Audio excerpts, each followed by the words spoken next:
Parti de Villefranche-sur-Saône, cet avion survole le Beaujolais.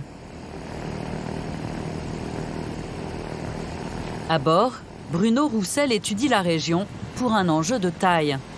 Le Beaujolais espère devenir un géoparc, un label de l'UNESCO qui récompense la richesse géologique des territoires. La Saône est vraiment très belle vue d'ici. On distingue tout nettement. Bruno survole d'abord le Val de Saône et ses vastes plaines. C'est à l'ouest de cette rivière que s'étend le Beaujolais. Le Beaujolais se situe à l'articulation de deux grands domaines. Le domaine du Massif central et puis le domaine alpin au sens large avec la plaine de Saône. Deux régions qui n'ont plus à faire leurs preuves sur le plan de la qualité et de la richesse de leur géologie. La diversité géologique de la région a donné naissance à des paysages variés.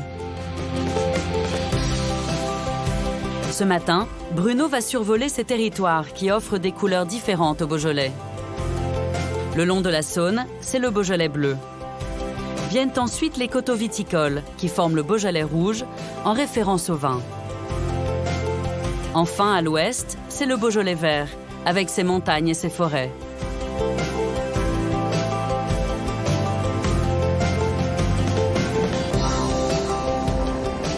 Ici, on survole ce qu'on appelle le Beaujolais bleu. Et naturellement, cette dénomination fait référence à l'eau. D'abord, de par l'existence, bien sûr, de sa rivière emblématique, la Saône, juste en dessous de nous, ici. Et puis le bleu aussi des étangs.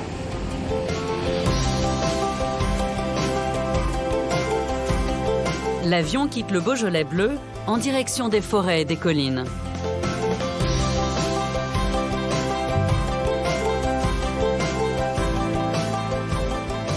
Il survole maintenant ces monts qui annoncent le Massif central.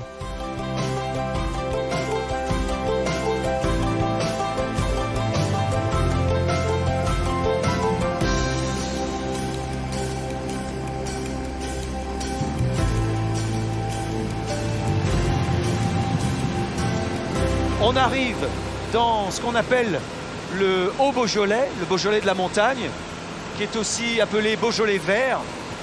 Et naturellement, cette couleur fait référence au milieu forestier et au pâturage.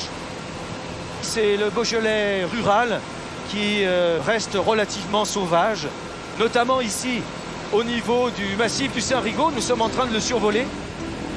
C'est le point culminant du Haut-Beaujolais, 1012 mètres. C'est la racine d'une ancienne chaîne de montagnes. On est encore dans un paysage volcanique, mais les volcans sont très anciens, ils ont disparu depuis longtemps.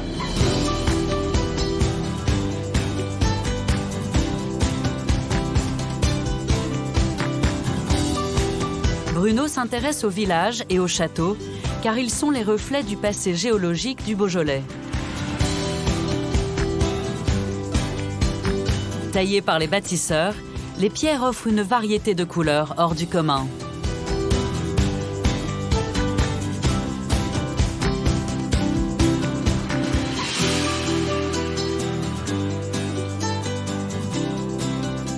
Le château d'Azolette est ainsi le témoin du passé volcanique du Beaujolais vert.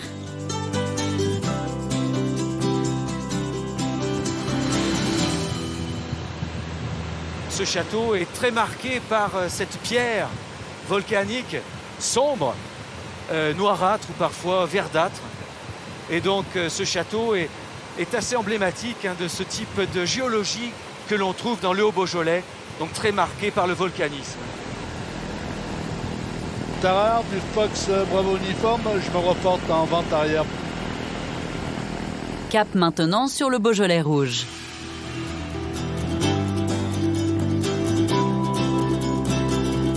Une région célèbre pour ses coteaux plantés de vignes.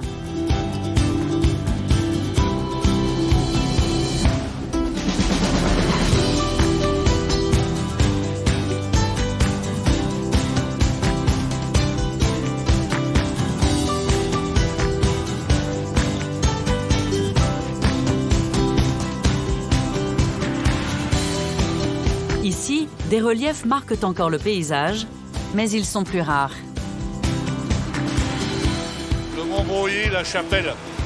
Voilà, donc on arrive près du Montbrouilly, qui est un site emblématique du Beaujolais viticole.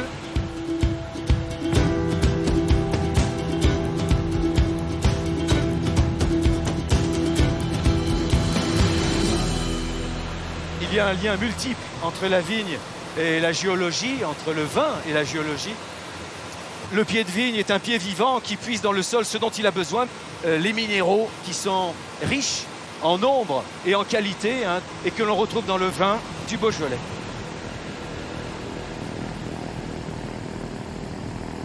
Ici aussi, les pierres du sous-sol composent un camailleux de couleurs rares.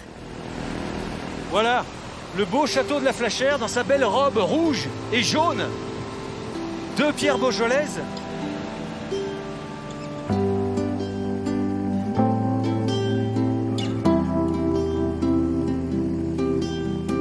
Ce château a été construit au XIXe siècle, d'après les plans de l'architecte Viollet-le-Duc. Il est évident ici que les bâtisseurs, en utilisant les pierres locales, ont aussi joué avec les couleurs de ces pierres. C'est tout à fait manifeste ici avec le château de la Flachère.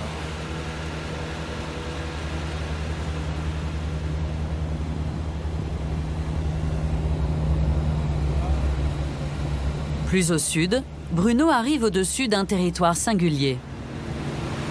Alors nous sommes en train de survoler les villages et les hameaux du Beaujolais des Pierres Dorées. Perché sur sa colline, voici Ternant, l'un des 40 villages du pays des Pierres Dorées. À la Renaissance, cette pierre est utilisée dans toute la région jusqu'à Lyon.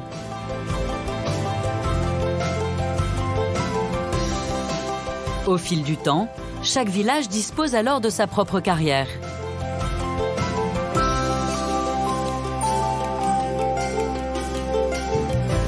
Parmi les plus célèbres villages des Pierres Dorées, voici Ouin, avec sa tour médiévale.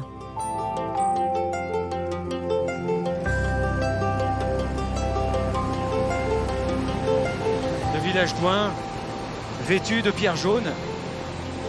C'est un village classé parmi les plus beaux villages de France. On distingue très nettement sa tour avec l'église qui domine le village. Et on remarque très nettement ce calcaire jaune qui a si abondamment été exploité dans la région.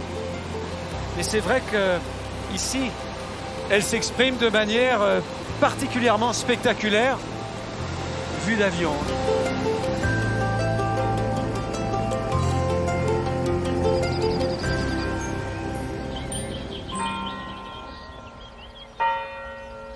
Bruno poursuit son étude à Ouin. Bâti entre la Saône et la Loire, le village a été une place forte au Moyen-Âge. Les murs expriment ici aussi l'histoire géologique de la région. Pour comprendre l'origine de la couleur dorée de la pierre, il faut monter au sommet de la tour. De là-haut, un point de vue à 360 degrés permet de révéler l'histoire de ce paysage.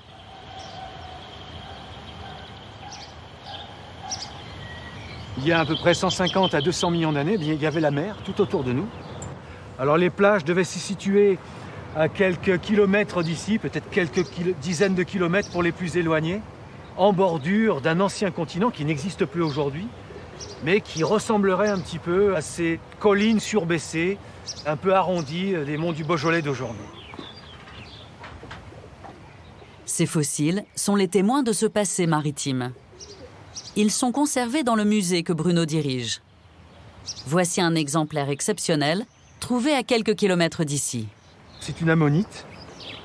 Vous aviez la loge d'habitation de l'animal ici. Voilà. Son œil, son entonnoir, voilà. Et puis ses tentacules. Puisqu'il faut imaginer une sorte de pieuvre qui vit dans une coquille. Voilà.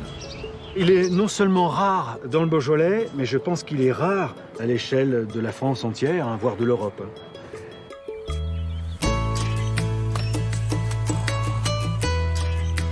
La couleur dorée des pierres vient du minerai de fer présent à l'époque dans la mer.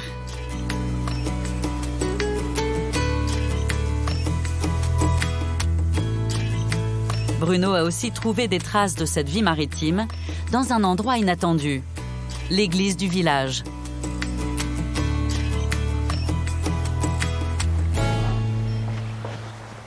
Alors, ce qu'on voit ici, toutes ces taches grisâtres, eh bien, ce sont des restes d'organismes marins, en l'occurrence des huîtres fossiles. Ces huîtres fossiles s'appellent les griffés, du latin griffus, qui veut dire crochet. On le voit très nettement ici, le crochet là et là. Voilà. On le voit ici aussi. C'est un ancien sédiment marin qui a roulé sous l'effet des courants, des vagues, etc., qui a emballé les fossiles dans la matière sédimentaire et ça s'est déposé tel quel au fond de la mer. Et les animaux se sont retrouvés prisonniers de cette couche de sédiments sans pouvoir s'en extraire. Et en gros, si vous voulez, on est dans le début de l'ère des dinosaures.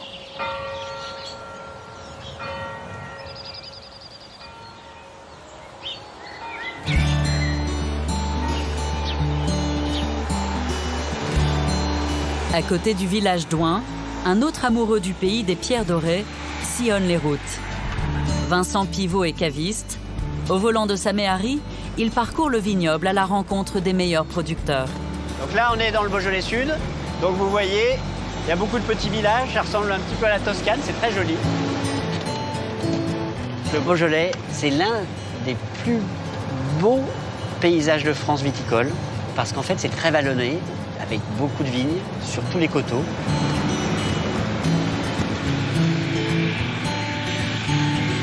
Vincent commence sa journée par la sélection d'un Beaujolais blanc. Alors voilà, nous arrivons dans le village de Thésée. Et donc nous allons rejoindre la famille Geoffrey. C'est très important pour nous de connaître les vignerons, pour connaître leur travail. Ah voilà, très joli château. Le château de Rochebonne est une ancienne maison forte du XVe siècle. Les vignes de la famille Geoffrey sont juste à côté, dans ce clos autrefois rattaché au domaine.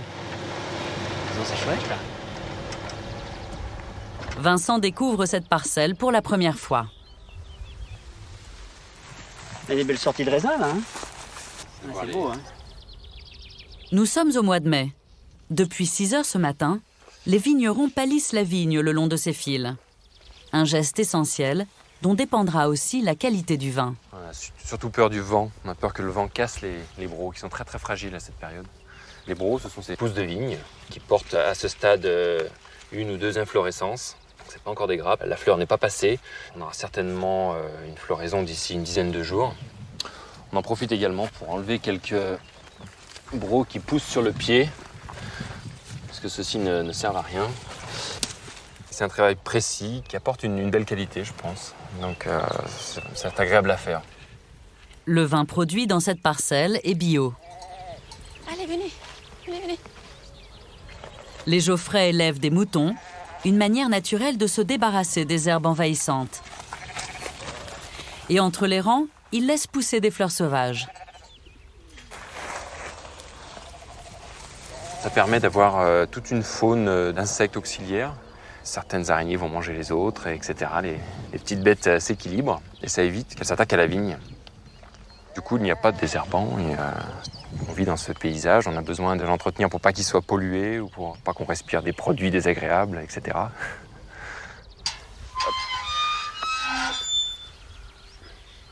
Avec son père, Claude Édouard emmène Vincent dans un endroit qu'il aime particulièrement, en bordure de la parcelle. C'était construit, il y a la date en contrebas, en 1870. Cette maisonnette de pierre est appelée en Beaujolais une cadole.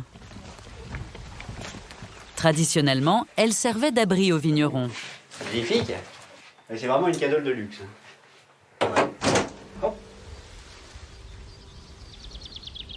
Avec la jolie vue. Jolie vue sur la vallée. Ah oui, c'est très chouette.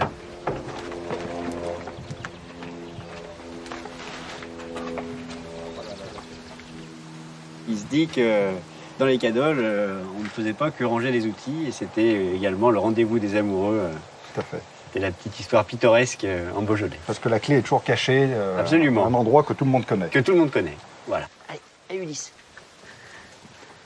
Il est 10 heures. Pour les vignerons, c'est l'heure du casse-croûte. Santé. Santé bonheur. Ici, on l'appelle le mâchon. Allez, un peu de tout. Nous avons de la rosette de Lyon, saucisson brioché. On a le choix. Allez-y. Merci. C'est une tradition beaujolaise au mâchon qui se fait voilà, vers 9-10 heures quand on a attaqué tôt le matin. C'est à peu près ça. Ça nous redonne des forces. On s'arrête une petite demi-heure et on repart. Puis tu veux un peu de rosé? Oui, allez. Autour de cette table, 3 générations. Comme ses enfants aujourd'hui, Claude Édouard a toujours vécu au rythme de la vigne. Je pense que mon père a su me passer la passion. Puis après, on apprend à cultiver chaque parcelle, à comprendre chaque parcelle. Et puis, on s'imprègne de l'histoire de la région. Et c'est toutes ces petites choses qui font qu'on est attaché à un terroir.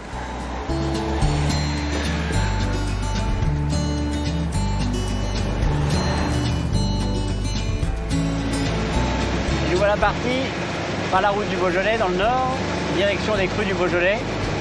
Donc on quitte les Pierres Dorées.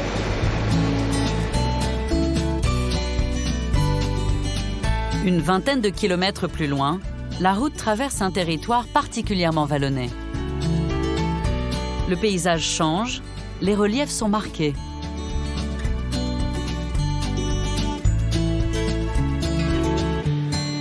Les vignes sont plantées en coteaux.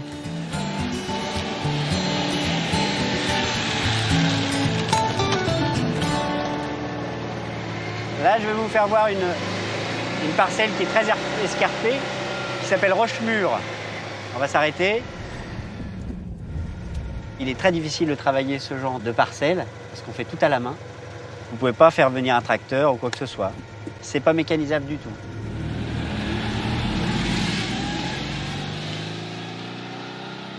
Cette viticulture sur des pentes de plus de 30% est appelée héroïque.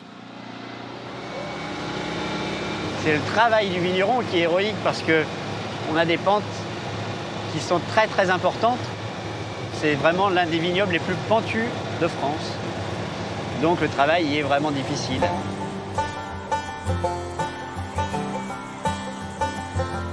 Ces vignes en coteaux donnent des vins qui ont fait la renommée du terroir.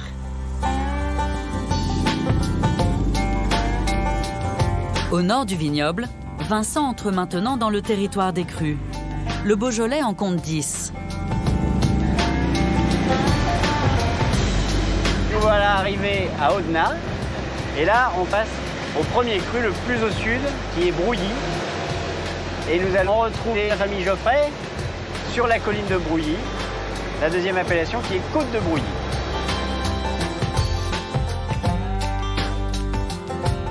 Vincent a rendez-vous avec Claude Édouard au sommet du mont Brouilly, au cœur d'une parcelle d'exception, celle de la Chapelle. C'est le terroir historique de la famille Geoffrey. Voilà, on est dans les vignes qui sont les plus hautes de la colline. Là. Ouais. On a une vue superbe sur le haut Beaujolais, le Beaujolais vert, sur la droite. La côte de Brouilly, c'est un peu un phare, puisqu'on est exactement au milieu de la région du Beaujolais. Avec comme typicité cette roche bleue. Cette roche bleue d'origine volcanique, qu'on retrouve essentiellement sur cette appellation. Et c'est cette roche qui donne des vins avec un peu plus de caractère, un peu plus de profondeur. Par rapport aux vins, par rapport aux autres crus qui sont sur des sables et qui seront plus sur le fruit. Voilà. Pour déguster le vin issu de cette parcelle, Vincent se rend avec Claude Édouard dans les caves des Geoffrey. C'est le domaine le plus ancien de la côte de Brouilly. Ici, les vins sont vinifiés en foudre, selon la tradition. Ces tonneaux de chêne, de 400 litres, ont près d'un siècle.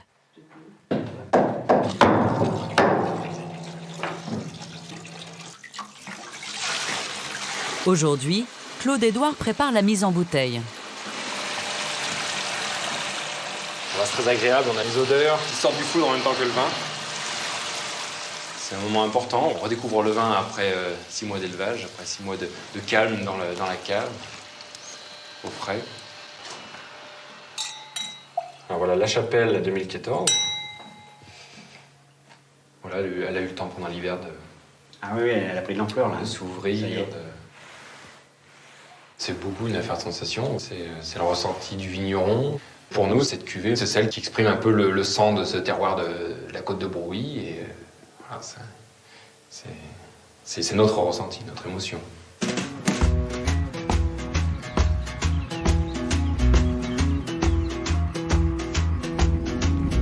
Vincent repart à la rencontre d'autres producteurs pour sa sélection des meilleurs crus. Donc là, nous arrivons à Régnier. Et vous voyez, son église a ses caractéristiques à 2 clochers, voilà, perchés sur la petite butte au milieu des vignes, construite par le même architecte que la basilique Notre-Dame de Fourvière à Lyon.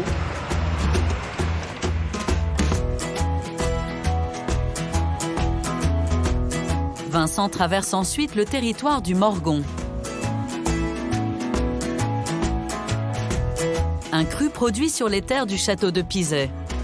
Ce domaine viticole existe depuis le XIe siècle.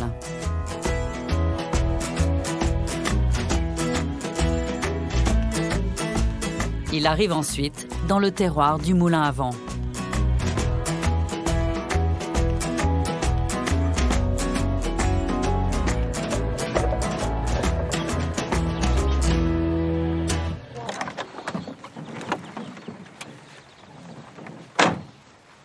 Le Moulin à Vent, on dit que c'est le seigneur des Beaujolais. C'est le premier cru qui a été classé en Beaujolais. Souvent, les gens l'associent à la Bourgogne, alors que c'est du Beaujolais, que du Gamay. On est à mi-coteau, c'est un petit peu vallonné. Et là, on a la vue sur la plaine de la Saône. Et toutes ces vignes, ce n'est que du Moulin à Vent. Parmi les vignes de Moulin à Vent, certaines sont très anciennes. Éric Janin, un vigneron passionné par les vieilles vignes, est en plein travail de la terre.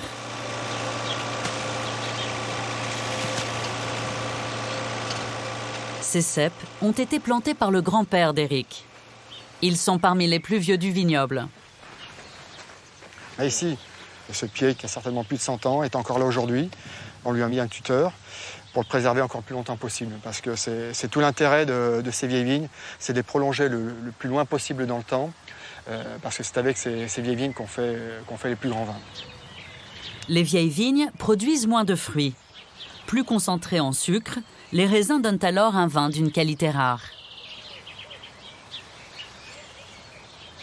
Donc, mon métier, évidemment, c'est de proposer des vins d'exception, faits par des vignerons d'exception avec des vignes exceptionnelles. Mais j'entends par exception pas quelque chose de très rare et très cher, ça n'a rien à voir. C'est un produit de grande qualité, fait par des artisans vignerons comme Éric, qui travaillent très bien leurs vignes. Tout ça se retrouve à la fin dans la bouteille.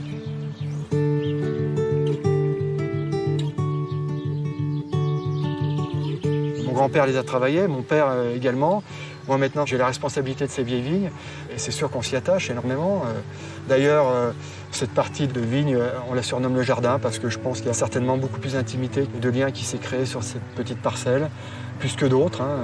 C'est comme un bébé qui grandit petit à petit et qu'on accompagne le plus loin possible. Et on peut considérer ça comme de l'amour.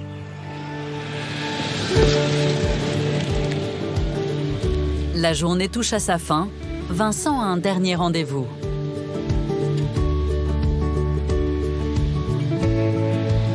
On laisse le moulin sur notre gauche. Et maintenant, nous allons partir sur le cru Fleury, qui est juste en face de la colline. Top! Nous étions en Moulin à Vent et maintenant, nous sommes à Fleury.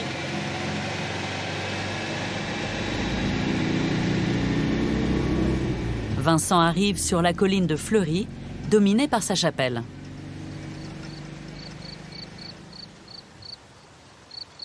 De là-haut, on contemple l'un des plus beaux panoramas de la région.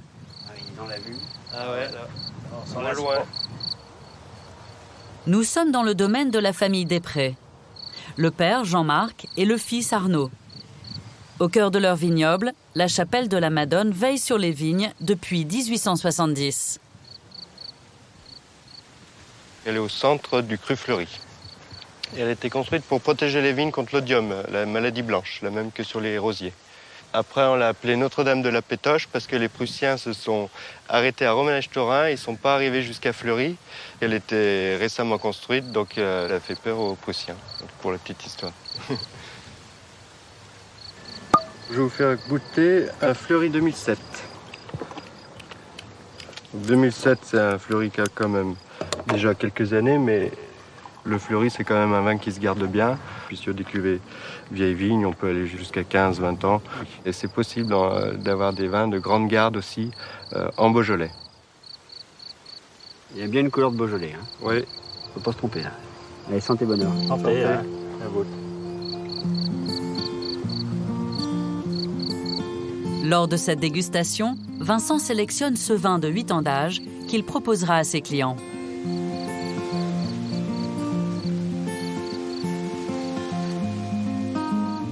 Quand on a la chance de déguster dans telles conditions, c'est formidable, quoi. Ça recharge les batteries pour refaire déguster des jolis vins et faire découvrir tous ces vins merveilleux. Et surtout avoir beaucoup de souvenirs. Et passer un bon moment.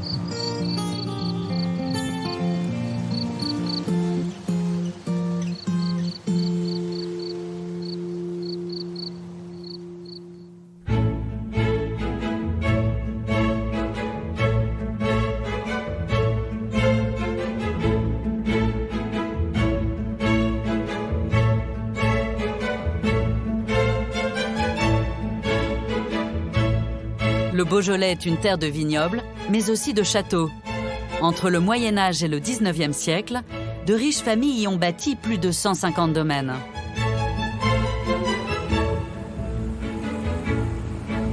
C'est vues du ciel que Nathalie Mathian et Perrine Guyot, toutes deux historiennes de l'art, observent les transformations de ces domaines au fil du temps.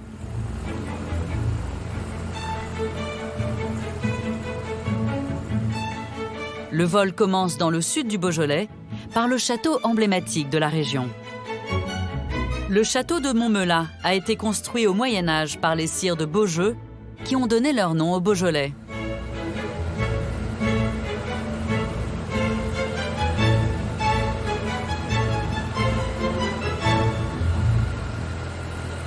C'est vraiment un point stratégique de premier ordre pour les sires de Beaujeu et c'est également une des premières demeures et places fortes qu'ils vont avoir dans le Beaujolais. Il est habité dès le XIIe siècle, bien qu'au départ il ait surtout une fonction défensive et ce sont des militaires, des soldats qui y logent et puis progressivement à partir du XVe siècle on va avoir une fonction également résidentielle. Ces créneaux et ces tours sont apparus au XIXe siècle. C'est un architecte lyonnais qui a transformé le château en lui donnant les attributs d'une forteresse médiévale.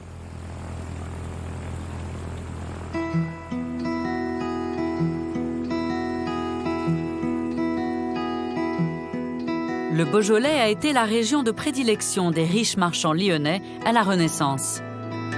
Ils ont alors adapté les anciennes maisons fortes en résidences de prestige. À quelques kilomètres au sud, l'avion survole le château de Jarniou.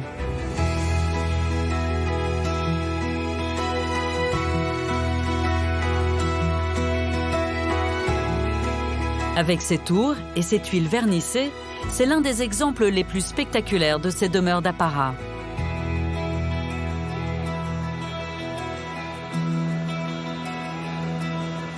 On a une demeure qui est au départ féodale. Et c'est intéressant parce qu'elle va être transformée à partir du XVIe en une demeure adaptée pour des marchands qui veulent créer des investissements en dehors de la ville de Lyon. À partir de là, ils vont vouloir faire de ces seigneuries des objets de prestige qui seront plus adaptés à l'habitat de ces nouveaux marchands enrichis.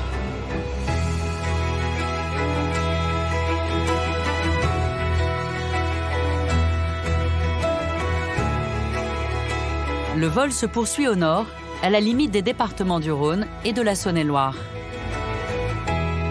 C'était jadis la frontière du Beaujolais avec l'ancien comté de Bourgogne, gardé par le château de Corcelles.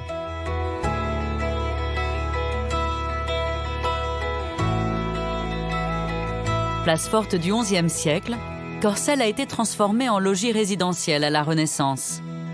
Témoin de cette époque, la cour intérieure et cette galerie de bois.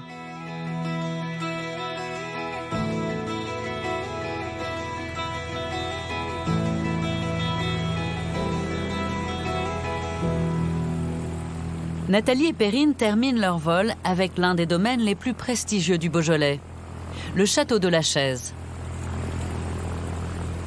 C'est la famille du père Lachaise, le confesseur de Louis XIV, qui le fait construire au XVIIe siècle sur les ruines d'une ancienne place forte.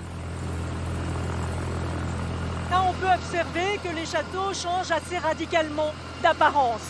On n'a plus du tout une forteresse avec des tours, mais au contraire un château beaucoup plus massif, avec un corps de logis principal prolongé par des ailes et des pavillons. Il est associé à un très grand jardin à la française avec des parterres.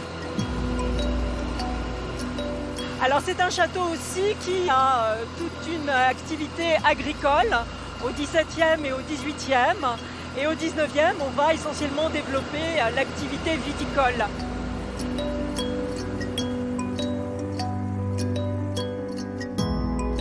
En bordure de la Saône, un autre château exceptionnel a lui aussi été bâti de toutes pièces au XVIIe siècle.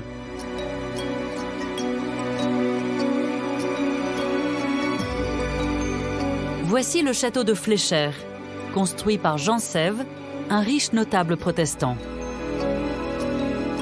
Autrefois menacé de destruction, le château a été sauvé il y a 17 ans par ses nouveaux propriétaires.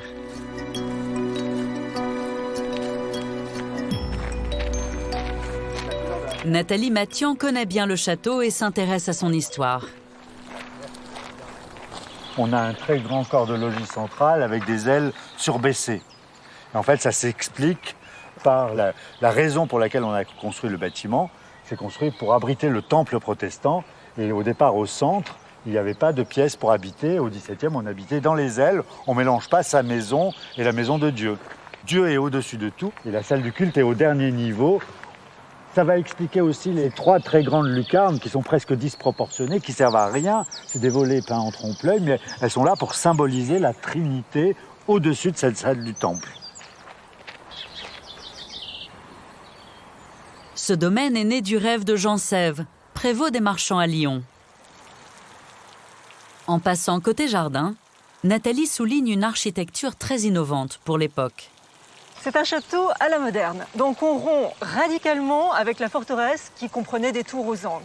C'est aussi un des rares châteaux construits de toutes pièces au XVIIe, avec, on le retrouve, cet immense corps de logis, les 2 ailes en contrebas et les pavillons d'angle. On a en plus des toitures à l'impériale, ce qui est rarissime à cette époque. On va aller voir cette salle des chasses qui au départ était... À l'intérieur, tous les murs sont ornés de fresques réalisées en 1632 par Pietro Ricci, un peintre toscan. Ces décors somptueux, Pierre les a retrouvés cachés sous les boiseries. On ne voyait en fait de cette fresque que la tête du cheval quand on est arrivé. Il y avait un panneau qui avait été arraché. Et alors quand on a enlevé la boiserie, ça a été la surprise de découvrir cette scène. Donc c'était comme un décor qui revenait 400 ans après, quoi.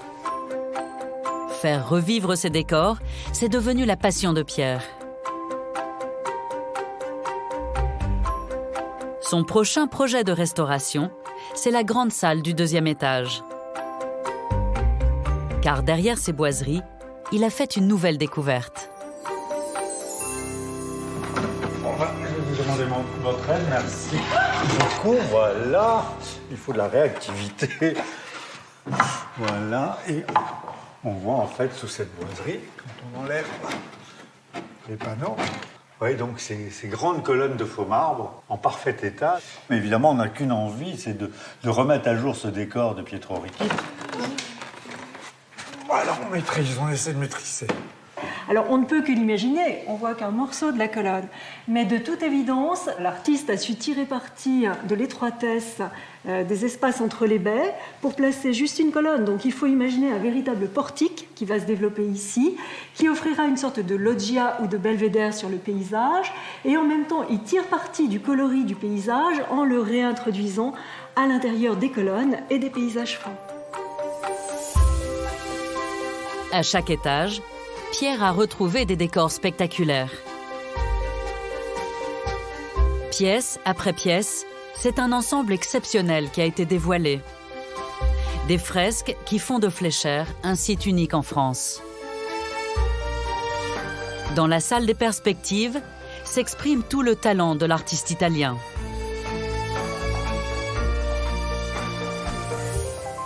On a l'illusion d'une loggia, percée avec des jardins, percée avec des vues de ville. C'est tout à fait italien. Oui. Non, c'est vraiment on est en pleine Renaissance et cette recherche sur la perspective. D'ailleurs, il y a un détail très amusant là. C'est l'oubli par Ricky de fermer son trou de perspective. Là, on voit très bien ce petit trou qui subsiste et qui n'est pas du tout accidentel, mais qui était fait par l'artiste en fait au moment où il fait sa composition. Il plantait un clou dans le mur, ce qui lui permettait de tirer une ficelle et de tirer de là toutes ces lignes de fuite qui arrive au point de fuite ou 10 points de perspective. Alors on va aller voir une des pièces quand même les plus étonnantes du château, avec ses décors toujours du sol au plafond. Voilà. La découverte se termine par la chambre de la parade, sans doute la plus spectaculaire. Ici, Pietro Ricci met en scène un défilé de soldats, grandeur nature. Ce qui est vraiment frappant quand on rentre dans la pièce, c'est l'échelle des personnages. On a l'impression d'être véritablement intégré dans l'œuvre, dans une parade avec des soldats qui déambulent. On a la musique, on a du mouvement. Là, on rentre dans la société de la fin du XVIe. Que ce soit avec les chaussures, les pourpoints, les fraises, les chapeaux, tout y est. L'événement représenté ici a vraiment existé. C'est l'entrée d'Henri IV à Lyon en septembre 1595. En tant que prévôt des marchands, Jean Sève organise les festivités.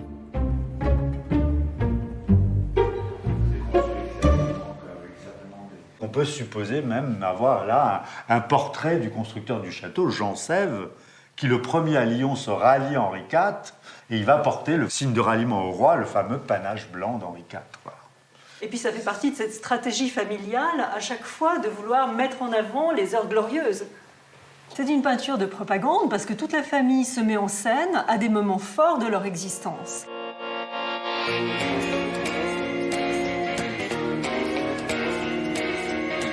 Nous quittons le château de Fléchère et le pays beaujolais. Nous nous dirigeons vers le sud. Après les petites montagnes du Beaujolais, se dressent les monts du Lyonnais.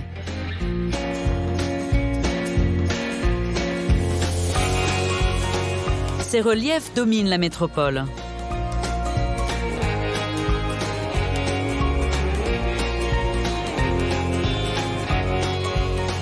Ce territoire a toujours bénéficié de conditions idéales pour la culture des fruits et légumes. C'est le jardin de Lyon. Mais aujourd'hui, l'agglomération grignote les terres agricoles. Face à cette situation, des arboriculteurs résistent en privilégiant une agriculture de proximité. C'est le cas de la famille Boyer. Au mois de juin, ils récoltent les cerises. Yves et Françoise cultivent des fruits savoureux, dans le respect de la terre.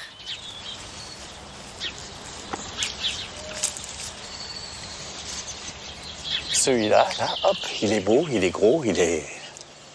Et vous le croquez. Et c'est un bon fruit. Ce qui fait un bon fruit, c'est le soleil déjà, mais aussi c'est la terre. Là, on est vraiment sur une terre qui leur plaît. D'abord, on voit quand même que les arbres sont jolis, ont un joli essor. On est bien placé, on est en zone bien exposée au soleil. Je dirais qu'on est dans le pays un peu du fruit parce qu'on peut faire de tout. De tout, des cerises jusqu'à la pomme. Aujourd'hui, les boyers cueillent des Bigarro Starking. Mais c'est à quelques kilomètres d'ici qu'est née la cerise la plus vendue en France, la célèbre Burla. Léonard Burla l'a découverte en 1915 à l'état sauvage.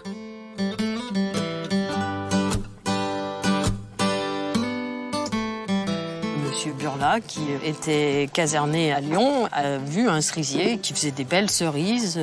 Il a multiplié cette variété, il l'a diffusée dans la région et elle a connu un développement sur tout le territoire. Et cette variété de cerises reste indétrônable. Voilà. Il n'y en a aucune qui a cette chair tendre et aussi juteuse que la Burla.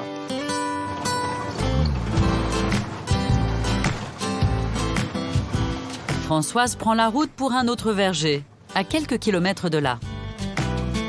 Ça, c'est un chemin que j'emprunte tous les jours, pratiquement. Donc, ce qui explique un peu l'état de ma voiture.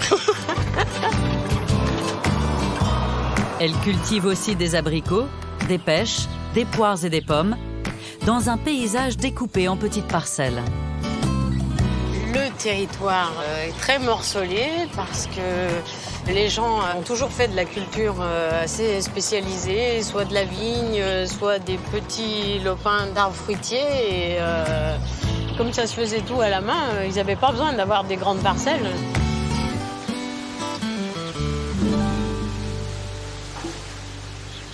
Au milieu des pêchers, Françoise rejoint son fils pour la première cueillette de la saison.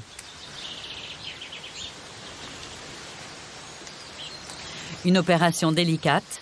Tous les fruits ne sont pas mûrs en même temps. Il faut les choisir un par un.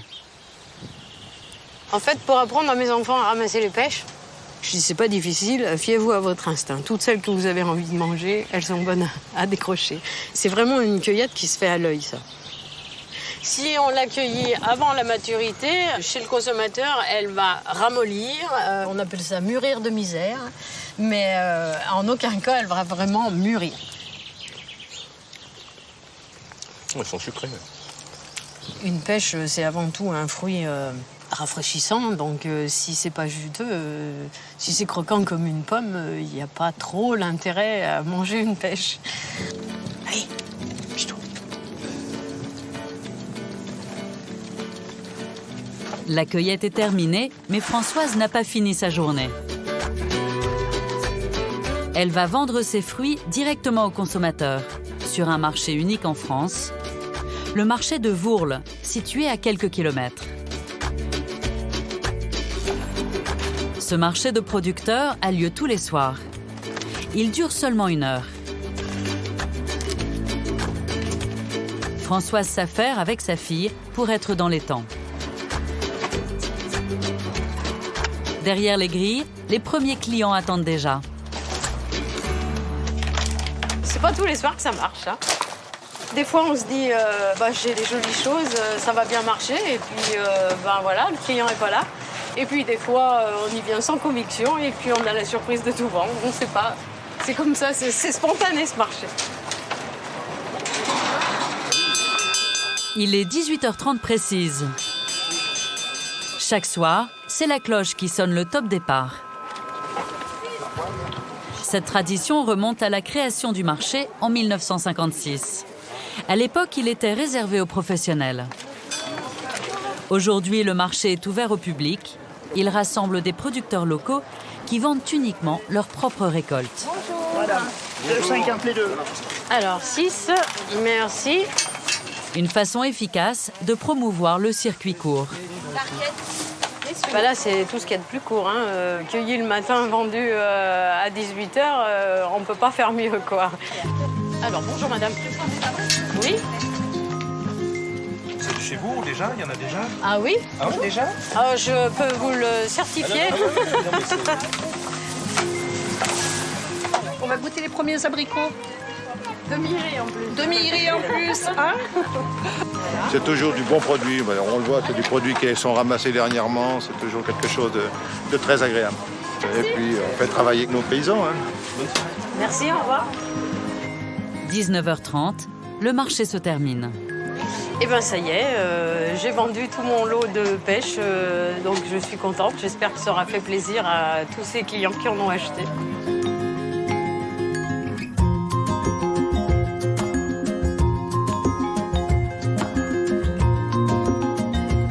Le lien entre l'agriculture et la région prend ses racines dans l'histoire du territoire. Depuis la Renaissance, le Lyonnais est l'un des berceaux de l'horticulture. Au XIXe siècle, des centaines de nouvelles variétés de fruits, légumes et fleurs sont créées sur ces terres.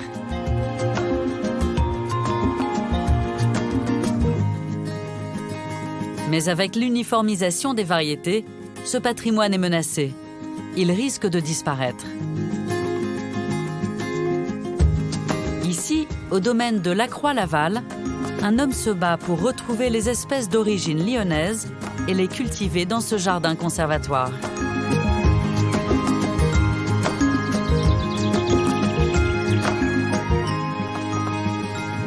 Stéphane Crozat est ethnobotaniste. En 6 ans, il a déjà sauvé 300 variétés végétales. Alors on va donc aller voir les cardons. Voici les derniers rescapés du potager. Ils sont devenus énormes. Ces cardons sont des légumes de la famille des artichauts. Cette variété n'existe plus ailleurs.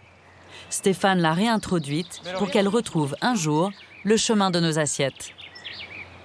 Le cardon, c'est la grande spécialité lyonnaise. On mange ce qu'on appelle les côtes, donc cette partie ici de la feuille, toute cette partie-là. Et c'est vraiment quelque chose de très traditionnel. On mange, entre autres, pour les fêtes de Noël, le cardon à la moelle, qui est l'une des recettes de la gastronomie lyonnaise, cuisinée par les grands chefs, etc.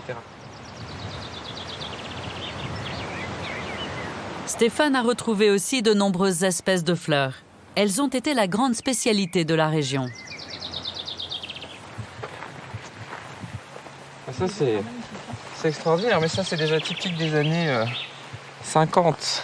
Elles sont toutes lyonnaises. Toutes les roses de la roseraie sont lyonnaises. Ici, c'est une rose de Pernay-Duché, qui était l'un des grands créateurs de roses à Lyon. Il y a des grands noms comme les familles Guillot, Pernay. On est dans le berceau, l'un des berceaux historiques de la rose. Dans la seconde moitié du XIXe siècle, 60% des roses mondiales sont créées à Lyon. À l'époque, la ville est animée d'une véritable passion pour les roses. En 1894, Lyon reçoit l'exposition universelle. 3000 variétés de roses y sont présentées. Couleurs, parfums, formes, les rosiéristes se livrent une véritable compétition pour créer la rose la plus exceptionnelle. Et à l'époque, l'objet de tous les fantasmes, c'est la rose jaune. Lorsqu'un premier rosier jaune est créé, c'est une révolution. L'une de ces variétés existe toujours dans le jardin du conservatoire.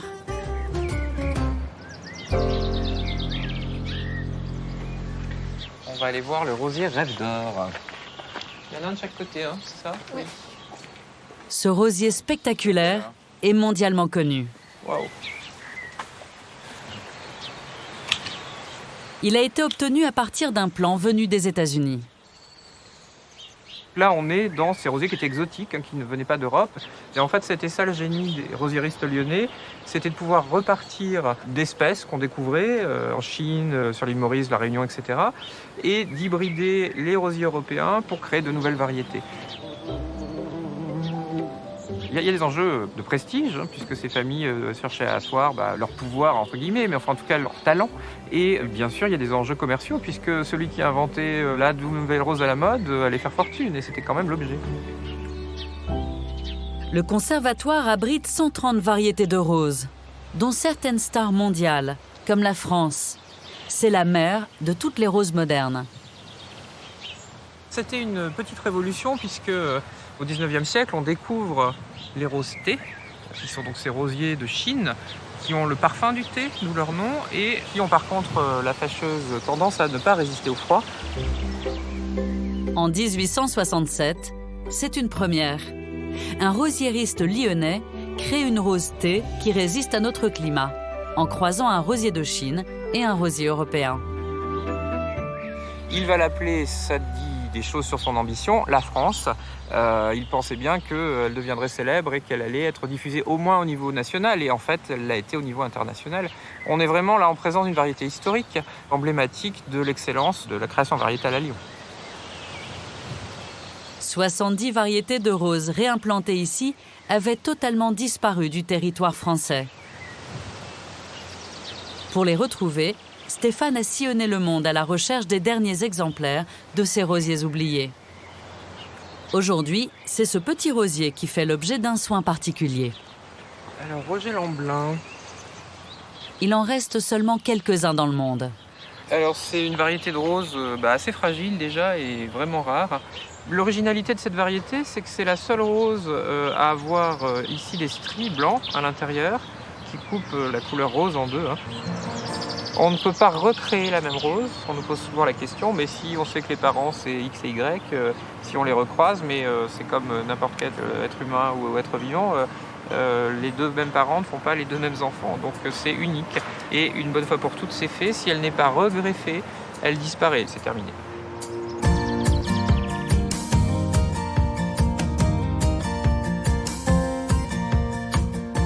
Stéphane poursuit sa mission au sud de Lyon.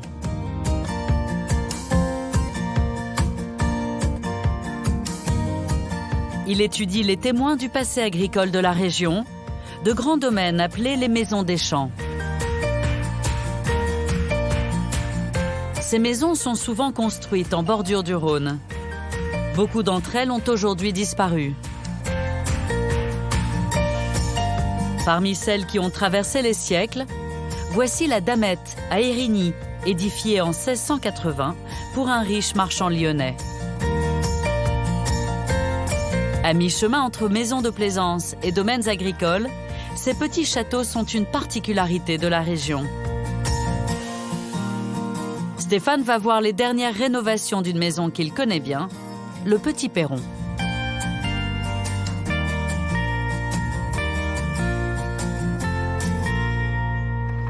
Vas-y, rentre, je t'en prie. Merci. Waouh! Voilà, donc le Petit Perron, avec sa nouvelle robe. Très bien. Les peintures de la façade sont tout juste terminées. Elles visent à redonner à la maison son faste de la Renaissance. Ici aussi, c'est le mode de vie à l'italienne qui a séduit les notables. Le système des maisons des champs, c'est vraiment cette maison de plaisance, un lieu où on se retire l'été un peu privé, où on invite les gens entre soi, les gens d'importance, etc. Et effectivement, quand ils arrivent, c'est la première chose qu'on voit, c'est cette façade qui impressionne, qui éclate. On a ces arcades que l'on appelle en anse de panier, donc vraiment très régulières. Et puis ce système de loggia, donc de balcon, qui était fait donc à l'étage dit noble, c'est là où la famille habite, et c'est l'endroit d'où l'on va pouvoir observer le paysage environnant et les jardins, bien sûr. À l'époque, le Petit Perron est entouré de centaines d'hectares de terres cultivées. Si vous regardez par exemple dans cette direction, à l'endroit des pavillons actuels, il y avait un champ avec des arbres fruitiers. Et à partir des années 1960-1970, les aménagements arrivent progressivement jusqu'au lotissement qui, dans les années 80, arrive au pied. Cette villa a failli disparaître à l'époque parce qu'il fallait trouver les endroits pour loger les gens. La maison est aujourd'hui sauvée. Ce patrimoine unique nous permet de comprendre l'art de vivre des notables de l'époque. Pour montrer l'escalier qui était quand même la pièce maîtresse du Petit Perron. Et cette maison de prestige est à la hauteur du statut social des propriétaires. L'escalier du Petit Perron est tout à fait particulier puisqu'il a ses marches de forme courbe. C'est unique dans la région lyonnaise. On ne voit pas ça ailleurs. Et bien entendu, l'escalier, c'est la pièce maîtresse d'une maison.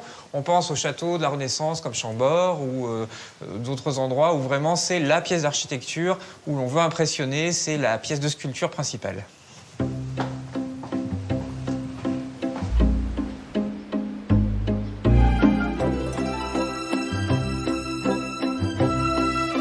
À quelques kilomètres au nord, voici la seule maison des champs qui a conservé son activité agricole. À la Renaissance, c'est dans ces domaines que naît l'horticulture lyonnaise. Entourée de ses vignes, la Galée est un petit château du XVe siècle, remanié au XVIIe pour devenir la maison des champs d'une riche famille de marchands lyonnais. Stéphane découvre la maison pour la première fois.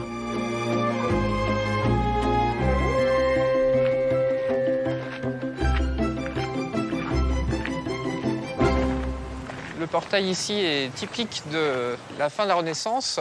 Donc on est sur une porte plutôt prestigieuse, avec ses pilastres, ses 2 têtes de lion, le blason de la famille. Voilà, on sait où on arrive, la famille s'impose dès l'entrée.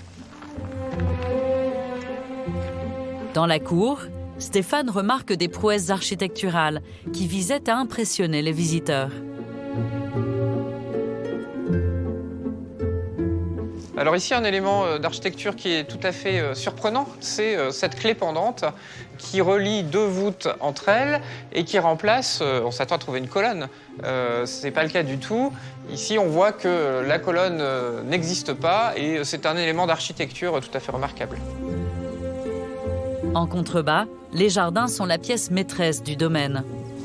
Et alors, en effet, quelle vue, déjà, c'est extraordinaire. C'est vrai que cette vue, on ne s'en lasse jamais. Tous les soirs, quand il fait beau, il n'y a pas un bruit. Et c'est vraiment un bonheur.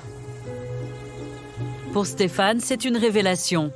Le prestige de la Galée s'exprime ici pleinement. À l'époque de sa construction, le domaine est surnommé le Petit Versailles. Là, voilà, je découvre le site en même temps que vous et c'est complètement extraordinaire. C'est vraiment l'exemple parfait de maison des champs. Je pourrais presque dire que c'en est la quintessence parce qu'on est dans un jardin en terrasse, superposé, avec chacune des bassins, un système d'eau qui se termine dans ce grand rectangle qui est très très probablement un vivier puisque à l'époque évidemment pas de frigidaire et on doit conserver, élever son poisson directement sur la propriété. La mer est trop loin, on élève du poisson d'eau douce et on a besoin d'un vivier. C'est quelque chose qui est tout à fait typique. Sous la maison, le réservoir existe toujours. Au XVIIe siècle, c'est le point de départ du réseau hydraulique. Il alimente un véritable aménagement paysager, avec des fontaines et des bassins. L'eau permet ainsi le développement de l'activité agricole grâce à l'irrigation des cultures. On nous a toujours dit qu'il y avait un véritable trésor à la Galée, c'était l'eau. Et qu'effectivement, aujourd'hui, les douves et toute l'eau qui arrive jusqu'au cœur de la Galée permettent d'avoir des vignes, des terrains agricoles. Je ne sais pas comment c'était à l'époque, mais aujourd'hui, on n'a pas besoin d'utiliser l'eau agricole sur le domaine. On se suffit à nous-mêmes. Voilà. Le domaine produit à nouveau du vin en appellation Coteaux du Lyonnais.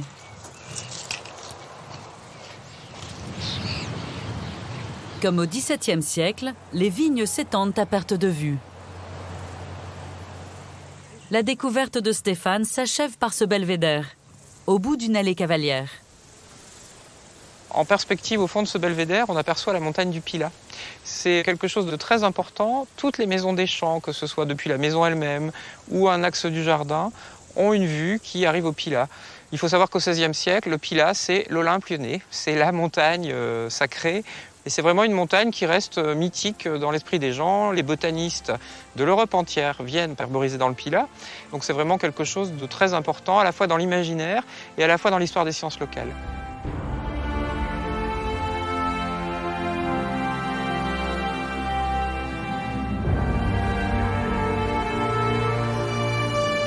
Le mont Pilat est toujours une montagne mythique.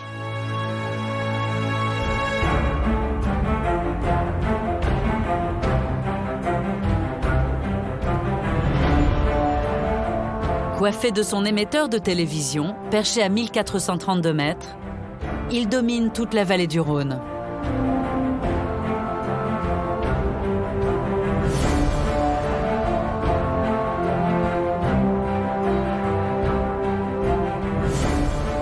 Aujourd'hui, le parc naturel régional protège ce patrimoine qui séduit les amoureux de grands espaces.